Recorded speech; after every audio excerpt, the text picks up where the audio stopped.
In this video, I'll show you how to export transparent video in CapCut. First, open CapCut on your phone or computer and start a new project. Import the video, animation, sticker, logo, or graphic you want to export with a transparent background. Before exporting, you need to make sure the background is actually transparent or removed. If your clip has a solid background, tap the clip and look for tools like Remove Background, Cutout, Chroma Key, or Auto Cutout. If your video has a green screen, use Chroma Key. Select the green color, then adjust the strength and shadow settings until the background disappears cleanly. If you are working with a person or object, try Remove Background or Auto Cutout to separate the subject from the background. After removing the background, check the preview carefully.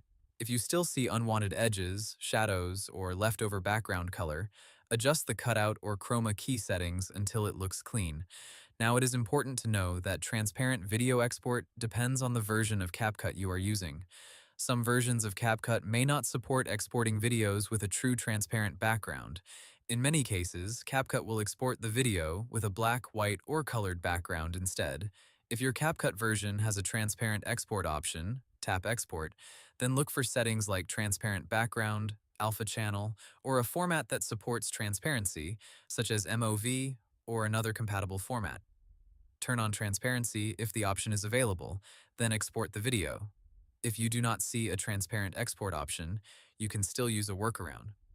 Export your video with a green background, then remove the green background later in another editor using Chroma Key. Another option is to export your cutout as an overlay project and use it directly inside CapCut on top of another video, instead of exporting it as a transparent file. Finally, after exporting, test the file by placing it over another background. If the background is invisible, the transparent export worked. If not, use the green screen workaround. Hope the tutorial was helpful, subscribe to my channel, and see you in the next video.